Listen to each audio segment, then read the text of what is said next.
16 दिसंबर 1971 पाकिस्तान के करीब 90,000 soldiers India के सामने सरेंडर कर देते हैं। इस सरेंडर के साथ इंडिया पाकिस्तान वॉर अब खत्म हो चुकी थी। पाकिस्तान दो हिस्सों में टूट चुका था और जन्म हुआ था एक नए देश बांग्लादेश का। पर आखिर इस वॉर की शुरुआत हुई क्यों? कौन सी ऐसी मिलिट्री स्ट्रेटेजीज थी जिसका यूज करके इंडिया ने ये वॉर जीती? क्या है 1971 वॉर की पूरी कहानी? आइए जानते हैं इस वीडियो में। पाकिस्तान का दो हिस्सों में टूटना शायद तभी लिखा जा चुका था जब पाकिस्तान बना था। 1947 में इंडिया के पार्टीशन के बाद पाकिस्तान दो जियोग्राफिकली सेपरेटेड हिस्सों में बना था, वेस्ट पाकिस्तान और ईस्ट पाकिस्तान, जो एक दूसरे से 2000 किलोमीटर दूर थे।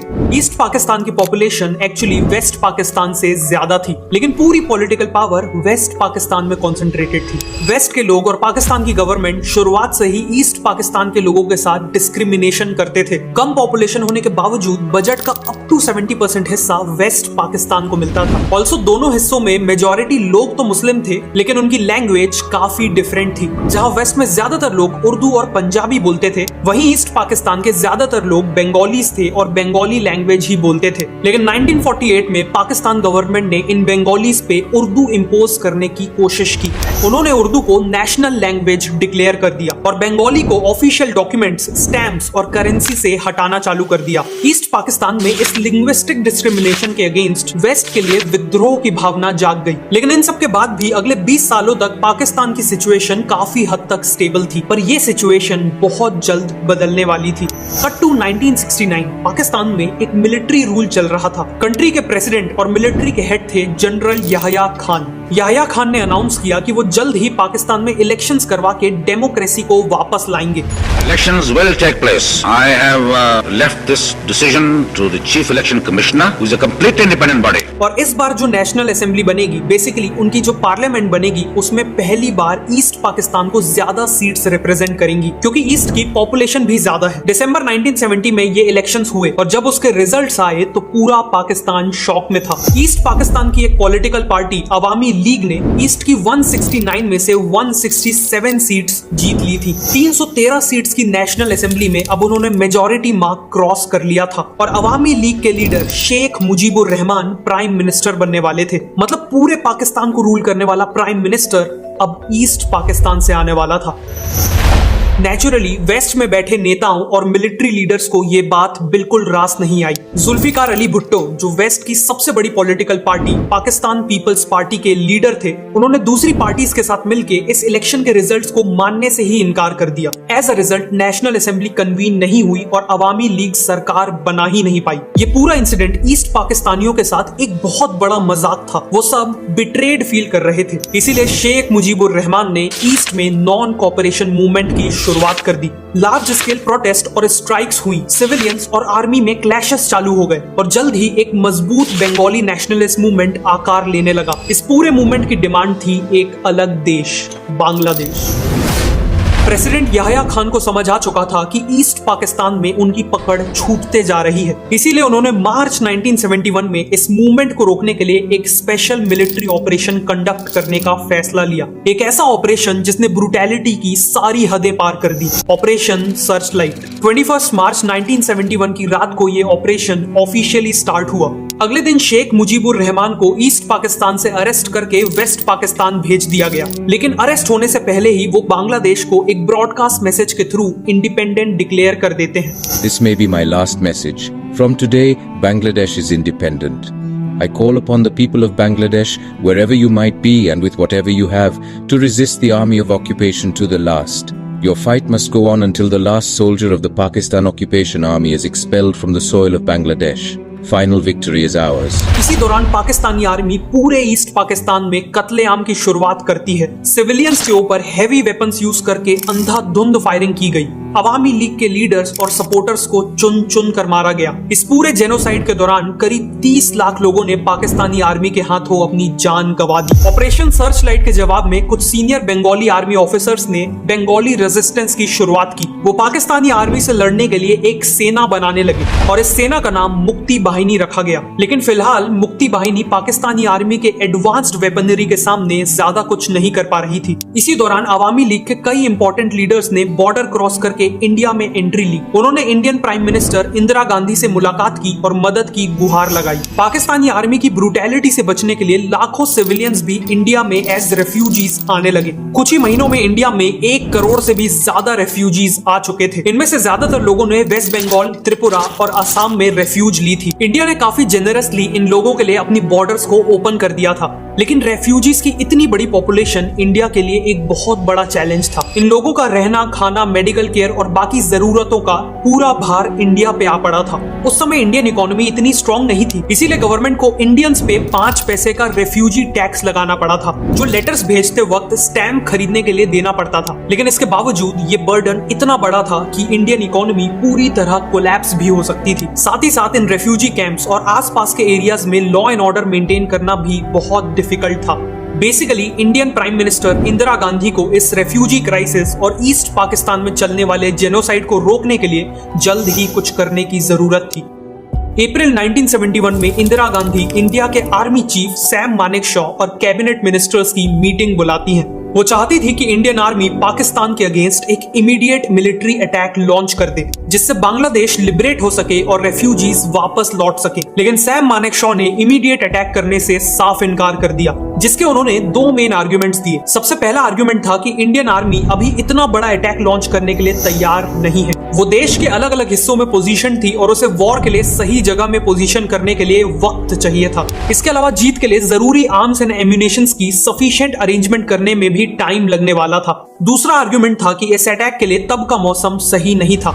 ईस्ट में मई के महीने में मॉनसून का टाइम था, जो वहां के कई एरियाज को दलदल में बदल देने वाला था, जिससे इंडियन आर्मी की मूवमेंट कई गुना स्लो हो जाएगी और पाकिस्तान का डिफेंस कई गुना इफेक्टिव हो जाएगा। साथ ही साथ इस समय बर्फ पिघलने के कारण हिमालय के कई पासेस खुल जाते हैं, जिससे चाइना के लिए इंडिया पे अटैक करना बहुत आसान हो जाएगा और अल्टीमेटली इंडिया को एक 3 फ्रंट वॉर का सामना करना पड़ेगा। सैम मानेकशॉ का ये असेसमेंट इस बात का प्रूफ है कि वो एक ग्रेट मिलिट्री स्ट्रेटेजिस्ट थे। सैम मानेकशॉ के तुरंत वॉर में ना जाने के आर्गुमेंट सुनने के बाद इंदिरा गांधी उनसे सहमत हो गई। उन्हें ये भी पता था कि यूएस और चाइना दोनों पाकिस्तान के साथ हैं और इसीलिए वॉर में जाने से पहले उन्हें किसी भी एक बड़े देश का डिप्लोमेटिक सपोर्ट चाहिए होगा। मीटिंग में डिसाइड होता है कि वॉर में जाने का सबसे सही टाइम आज से 4 महीने बाद करीब लेट नवंबर में होगा। तब तक इंडियन मिलिट्री पूरी तैयारी कर लेगी और इंडियन गवर्नमेंट अपनी डिप्लोमेसी से वर्ल्ड ओपिनियन को पाकिस्तान के खिलाफ करने की कोशिश करेगी, ताकि हो सके तो पाकिस्तान पे इंटरनेशनल प्रेशर बिल्ड हो सके और बिना वॉर के ही बांग्लादेश को आजाद कराया जा सके। 15 मई 1971 को इंडियन आर्मी ने ऑपरेशन जैकपॉट लॉन्च किया, जिसमें उन्होंने खुद अटैक नहीं किया, लेकिन ईस्ट पाकिस्तान की मुक्ति बाहिनी को वेपन्स और ट्रेनिंग्स देने लगे, ताकि वो पाकिस्तानी आर्मी से एक इर्रेगुलर वॉर लड़ सके और उन्हें कमजोर कर सके। इसी दौरान इंडियन फॉरेन मिनिस्टर स्वर्ण सिंह और बाकी कैबिनेट मिनिस्टर्स एक डिप्लोमेटिक कैंपेन लॉन्च करते हैं, जिसमें वो पूरे वर्ल्ड की अलग अलग कंट्रीज में इंडियन डेलीगेशन लेके जाते हैं और वहां की गवर्नमेंट्स को पाकिस्तान पे प्रेशर बिल्ड करने को कहते हैं। यूनाइटेड नेशंस में भी पाकिस्तान के अगेंस्ट एक प्रपोजल रखा जाता है। सभी जगह रेफ्यूजी क्राइसिस के चलते इंडिया को सिंपैथी तो मिलती है, लेकिन कोई भी पाकिस्तान के अगेंस्ट सख्त कदम नहीं उठाता। इवन यूएसए, जो खुद को डेमोक्रेसी का रक्षक बताता है, वो पाकिस्तान को डेमोक्रेसी का मर्डर करने में सपोर्ट कर रहा था। पाकिस्तान यूएसए का क्लोज अलाय तो था ही, साथ में पाकिस्तान यूएसए और चाइना के बीच में डिप्लोमेटिक रिलेशंस बिल्ड करने में एक इंपॉर्टेंट रोल निभा रहा था। इसीलिए यूएस प्रेसिडेंट निक्सन और उनके national security adviser Henry Kissinger Pakistan के अगेंस्ट नहीं जाना चाहते थे। इनफैक्ट वो पाकिस्तान को मिलिट्री और फाइनेंशियल एड तक प्रोवाइड कर रहे थे। इन सब के बीच अगस्त 1971 में इंडिया को एक बड़ी डिप्लोमेटिक जीत हासिल होती है। इंडिया और सोवियत यूनियन ने Indo Soviet treaty of peace, friendship and cooperation sign कर ली। मतलब अब इंडिया या सोवियत यूनियन में से किसी एक पे अटैक होने पर दोनों कंट्रीज मिल के उस दुश्मन से लड़ेंगी। वॉर के दौरान ये ट्रीटी इंडिया के बहुत काम आने वाली थी। नवंबर का महीना आ चुका था और इंडिया को ये रियलाइज हो चुका था कि पाकिस्तान इशू को डिप्लोमेटिकली सॉल्व नहीं किया जा सकता और अब इंडिया के पास केवल एक ऑप्शन था और वो ऑप्शन था वॉर। इंडिया को पता था कि वॉर स्टार्ट होते ही पाकिस्तान उन्हें वेस्टर्न फ्रंट से अटैक करेगा ताकि इंडिया को 2 फ्रंट वॉर लड़नी पड़े। इसीलिए इंडियन मिलिट्री दोनों ही फ्रंट्स में लड़ाई के लिए तैयार थी। नवंबर के आखिरी हफ्ते में इंदिरा गांधी ने मिलिट्री को अटैक के फाइनल ऑर्डर्स दिए। करीब एक हफ्ते बाद 4 दिसंबर के दिन इंडिया पाकिस्तान पे एक full scale military attack launch करने वाला था। इंडिया की तैयारी देख के पाकिस्तानी प्रेसिडेंट याह्या खान को समझ आ चुका था कि इंडिया किसी भी वक्त ईस्ट पाकिस्तान में अटैक कर सकता है। वो इंडिया को किसी भी हाल में ईस्ट से डिस्ट्रैक्ट करना चाहते थे। इसीलिए उन्होंने पैनिक होकर 3 दिसंबर के दिन ऑपरेशन चंगेज खान लॉन्च कर दिया, जिसमें उन्होंने खुद ही इंडिया पे वेस्ट से अटैक कर दिया। शाम के 5:45 बजे पाकिस्तान के फाइटर जेट्स इंडिया के कई एयरफील्ड्स के ऊपर आ गए। पठानकोट, अमृतसर और आगरा जैसे कई एयर बेसिस पे हेवी बॉम्बिंग हुई। एयरफोर्स में एक सॉर्टी का मतलब होता है टेक ऑफ से लैंडिंग तक एक अटैकिंग ट्रिप। उस दिन पाकिस्तानी एयरफोर्स ने टोटल 50 सॉर्टीज कंडक्ट करी थी, तो करीब 180 बॉम्ब्स गिराए थे। लेकिन इस पूरे अटैक में केवल इंडिया के रनवेज को डैमेज पहुंचा, जिसे इंडियंस ने कुछ ही घंटों में रिपेयर कर लिया। इंदिरा गांधी और बाकी अथॉरिटीज को जब इन अटैक्स के बारे में पता चला तो उन्होंने चैन की सांसें ली। पहले अटैक करके पाकिस्तान ने वॉर का पूरा ब्लेम अपने सर ले लिया था और अब बारी थी इंडिया के जवाब की। रात के 11:15 बजे सैम मानेकशॉ इंदिरा गांधी को ब्रीफ करते हैं और अटैक लॉन्च करने की फॉर्मल परमिशन मांगते हैं। कुछ ही देर बाद इंदिरा गांधी अटैक लॉन्च करने का फाइनल डिसीजन लेती हैं और इसके बाद वो देश को ऑल इंडिया रेडियो के थ्रू एड्रेस करती हैं। Some hours ago, soon after 5:30 p.m. on the 3rd of December, Pakistan launched a full-scale war against us. Today, the war in Bangladesh has become a war on India. इसी के साथ India officially Bangladesh liberation war का हिस्सा बन जाता है। अगले दिन यानी 4 दिसंबर की सुबह इंडियन एयरफोर्स ने पाकिस्तान पे 2 गुना ज्यादा एग्रेसिव अटैक लॉन्च किया। इस अटैक में टोटल 120 सॉर्टीज पूरी की गई, जिसमें पाकिस्तान के एयर बेसेस और उनके एयरक्राफ्ट्स को मेजर डैमेज पहुंचा। दूसरी तरफ इंडियन नेवी की ईस्टर्न फ्लीट ईस्ट पाकिस्तान के 2 पोर्ट्स चित्तगोंग और कॉक्सेस बाजार पे हमला करने के लिए आगे बढ़ी। इंडिया के एयरक्राफ्ट कैरियर INS विक्रांत से 12 एयरक्राफ्ट ने टेक ऑफ किया। एयर टू ग्राउंड रॉकेट्स का यूज करके दोनों पोर्ट्स पे स्ट्राइक्स कंडक्ट की गई और उन्हें बुरी तरह से डैमेज कर दिया गया। उसी रात इंडियन नेवी वेस्टर्न फ्रंट पे ऑपरेशन ट्राइडेंट लॉन्च करती है, जिसका ऑब्जेक्टिव था कराची पोर्ट पे हमला करना। उस समय इंडिया के पास ऐसी एक भी वॉरशिप नहीं थी जो रात में मिसाइल से हमला कर सके, लेकिन इंडिया ने रिसेंटली सोवियत यूनियन से ओसा क्लास मिसाइल बोट्स खरीदी थी, जो साइज में तो काफी छोटी थी लेकिन P-15 टर्मिट जैसी खतरनाक मिसाइल से हमला कर सकती थी। पर एक प्रॉब्लम थी, ये मिसाइल बोट्स केवल शॉर्ट डिस्टेंस ही ट्रैवल कर सकती थी, मतलब ये अपने आप कराची पोर्ट तक नहीं पहुंच सकती थी। इसीलिए नेवी ने इसके लिए एक इनोवेटिव सॉल्यूशन निकाला। उन्होंने अपनी बड़ी बैटलशिप INS कील्टन से इन मिसाइल बोट्स को बांध लिया और कराची पोर्ट के नजदीक पहुंचने तक उन्हें टो किया। मिसाइल बोट्स को तभी स्टार्ट किया गया जब वो कराची पोर्ट के काफी नजदीक पहुंच गई। करीब रात के 10:30 बजे इन मिसाइल बोट्स ने एक भयानक अटैक लॉन्च किया। पोर्ट में डॉक्ड पाकिस्तान की बैटलशिप्स PNS खैबर और PNS मुहाफिज पूरी तरह से डिस्ट्रॉय हो गई और डूब गई, और उनकी वीनस चैलेंजर को भी बुरी तरह से डैमेज कर दिया गया। साथ में इंडियन नेवी ने वहां रखे ऑयल टैंकर्स को भी सक्सेसफुली हिट किया, जिस कारण पूरे कराची पोर्ट में एक भयानक आग लग गई जो कई दिन तक जलती रही। इंडिया के इन सभी जवाबी हमलों को देखकर पाकिस्तान काफी शॉक्ड था, लेकिन ये तो केवल शुरुआत थी।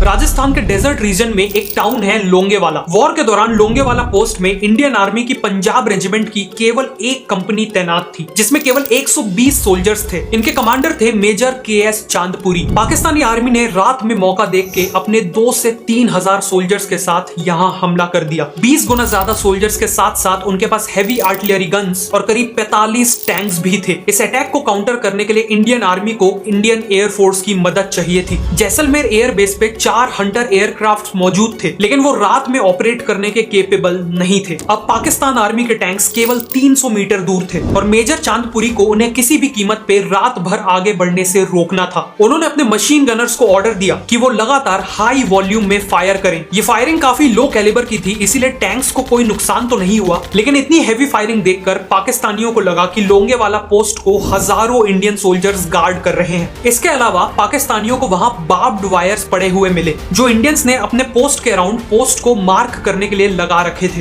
लेकिन पाकिस्तानियों को लगा कि इंडियंस ने बार्ब्ड वायर्स को माइनफील्ड एरिया को मार्क करने के लिए लगाया है। बेसिकली उन्हें लगा कि आगे माइंस लगी हुई हैं जो उनके टैंक्स को डिस्ट्रॉय कर देंगी। पाकिस्तानियों ने डिसीजन लिया कि इतने सारे इंडियन सोल्जर्स से भिड़ना और माइंस को क्लियर करना रात में सही नहीं होगा। इसीलिए उन्होंने अपने अटैक को सुबह होने तक टाल दिया। सुबह होते ही जैसलमेर से एयरफोर्स ने हंटर एयरक्राफ्ट्स का एयर सपोर्ट भेज दिया। इन एयरक्राफ्ट्स ने कई सॉर्टीज लगाई और पाकिस्तानी टैंक्स पे हेवी बॉम्बिंग करी। दर्जनों पाकिस्तानी टैंक्स पूरी तरह से डिस्ट्रॉय हो गए। 6 दिसंबर की रात तक पाकिस्तानी ट्रूप्स को हेवी लॉसेस हो चुके थे और उनकी मदद के लिए भी पाकिस्तानी एयरफोर्स से कोई नहीं आया। अल्टीमेटली एक करारी हार के बाद उन्हें रिट्रीट करना पड़ा। 7 दिसंबर तक इंडियन आर्मी ने ईस्ट में भी मेजर प्रोग्रेस अचीव कर ली थी। ईस्ट पाकिस्तान का पहला मेजर टाउन जैसोर लिबरेट हो चुका था। ये एक बड़ी जीत थी क्योंकि यहाँ पे एक पाकिस्तानी एयर बेस मौजूद था जिसे अब इंडियन एयरफोर्स अपने फर्दर अटैक्स के लिए यूज करने वाली थी। बांग्लादेश को पूरी तरह से लिबरेट करने के लिए इंडियन आर्मी को ढाका को कैप्चर करना जरूरी था क्योंकि ढाका ही ईस्ट पाकिस्तान का कैपिटल था। लेकिन वहां तक पहुंचना आसान नहीं होने वाला था। नॉर्थ ईस्ट सेक्टर से आगे बढ़ने वाली इंडियन आर्मी की ट्रूप्स ने 10 दिसंबर तक सिलहेट टाउन का एरिया कैप्चर कर लिया था और अब उन्हें मेघना रिवर पार करके ढाका की ओर आगे बढ़ना था। लेकिन इनके बीच एक बहुत बड़ा रोड ब्लॉक था, आशुगंज। पाकिस्तान ने आशुगंज में बहुत बड़ी सेना लगा रखी थी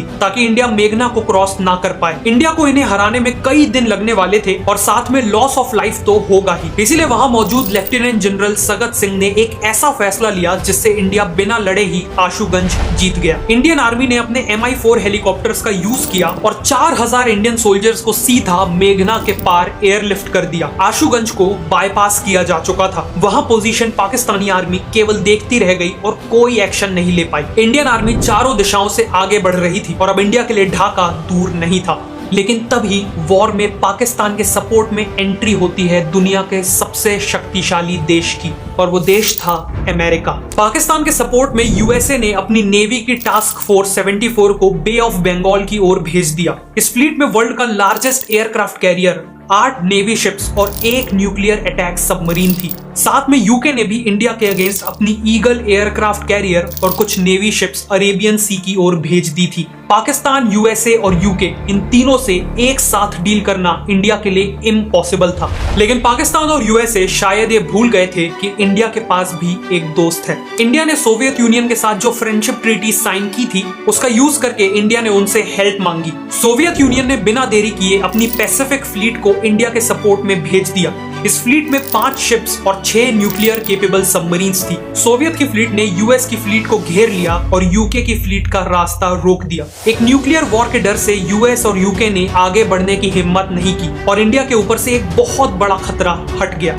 11 दिसंबर तक इंडियन आर्मी चारों दिशाओं से जीत हासिल करते हुए तेजी से आगे बढ़ रही थी। इसे देखते हुए पाकिस्तान की बहुत बड़ी सेना नॉर्थ से पीछे हटते हुए ढाका की ओर जाने लगी। अगर ये सभी पाकिस्तानी ढाका पहुंच के वहां मौजूद सेना से मिल जाते तो फिर ढाका को आजाद करना इंडिया के लिए बहुत चैलेंजिंग होता। इसीलिए इंडियन एयरफोर्स और इंडियन आर्मी ने एक जबरदस्त कंबाइंड ऑपरेशन को अंजाम दिया। एयरफोर्स के करीब 50 ट्रांसपोर्ट एयरक्राफ्ट्स ने तंगैल रीजन में करीब 800 इंडियन पैराट्रूपर्स को ड्रॉप किया। तंगैल रीजन पीछे आती हुई पाकिस्तानी सेना और ढाका के बीच में पड़ता था। इफेक्टिवली इस ड्रॉप के बाद पाकिस्तानियों का ढाका का रास्ता बंद हो चुका था। 800 पैराट्रूपर्स के अलावा इंडिया ने आसपास के एरियाज में जूट से बनी डमीज को भी ड्रॉप किया। ये डमीज दूर से बिल्कुल इंडियन सोल्जर्स जैसी दिखती थी। ऐसा किया गया ताकि पाकिस्तानियों को लगे कि इंडियन पैराट्रूपर्स का नंबर बहुत ज्यादा है और वो इन्हें अटैक करने की हिम्मत ना करे, और हुआ भी ऐसा ही। ये मिशन काफी सक्सेसफुल हुआ और इसने इंडिया को जीत के काफी करीब ला दिया। 14 दिसंबर तक ढाका पूरी तरह से घिर चुका था और इंडिया ने पाकिस्तान के सामने सरेंडर की मांग रख दी थी, लेकिन पाकिस्तान ने अभी तक सरेंडर नहीं किया था। ऐसे में इंडियन एयरफोर्स को एक इंटेलिजेंस हाथ लगी, जिसके अकॉर्डिंग ढाका में मौजूद गवर्नमेंट हाउस में ईस्ट पाकिस्तान के गवर्नर एक हाई लेवल मीटिंग करने वाले थे, जिसमें वो वॉर को कंटिन्यू रखने पर डिसीजन लेने वाले थे। लेकिन ये मीटिंग प्लान के हिसाब से नहीं जाने वाली थी। इस मीटिंग के दौरान इंडियन एयरफोर्स ने कुछ ऐसा किया जिसने पाकिस्तान को जड़ से हिला दिया। विंग कमांडर बिश्नोई और उनके उनके साथ 3 और पायलट्स ने अपनी MiG-21 में उड़ान भरी और चलती मीटिंग के दौरान एक जोरदार एयर स्ट्राइक कंडक्ट की।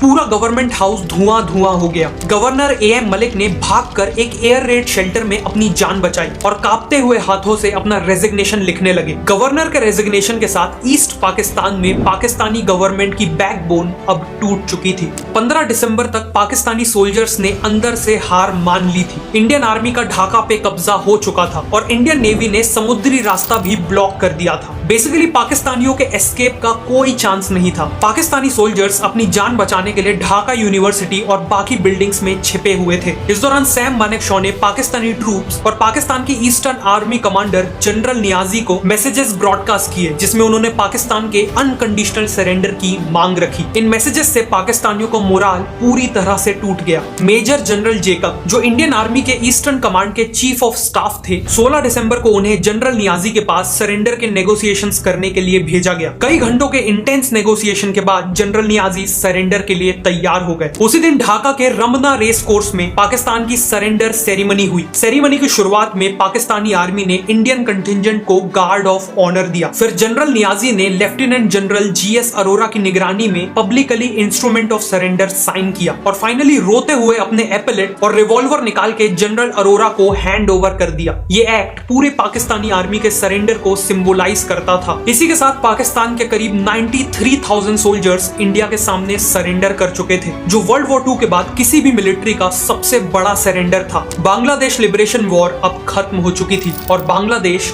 आजाद हो चुका था। वॉर के बाद इंडिया ने पाकिस्तानी सोल्जर्स को एज प्रिजनर ऑफ वॉर ले लिया और उन्हें जेनेवा कन्वेंशन के अकॉर्डिंग पाकिस्तान भेजने की जिम्मेदारी ली। साथ ही साथ इंडिया ने 1 करोड़ से ज्यादा रेफ्यूजीज के सेफ रिटर्न को फैसिलिटेट किया। अगले कुछ महीनों में शेख मुजीबुर रहमान इंडिपेंडेंट बांग्लादेश के पहले प्रेसिडेंट बने। बांग्लादेश को एक के बाद एक कंट्रीज से इंटरनेशनल रिकॉग्निशन मिलने लगा और फाइनली बांग्लादेश ने इंडिया की मदद से खुद को रीबिल्ड करना भी चालू कर दिया। ये वीडियो एक ट्रिब्यूट है 3000 से ज्यादा उन इंडियन सोल्जर्स को जिन्होंने इस जंग में अपनी शहादत दी, और ये ट्रिब्यूट है हमारे देश भारत को, जिसने सभी अपोजिंग कंडीशंस के बाद भी जस्टिस का साथ दिया। अगर आपको ये वीडियो अच्छी लगी तो मैं रिकमेंड करूंगा कि आप नेक्स्ट इस वीडियो को देखें।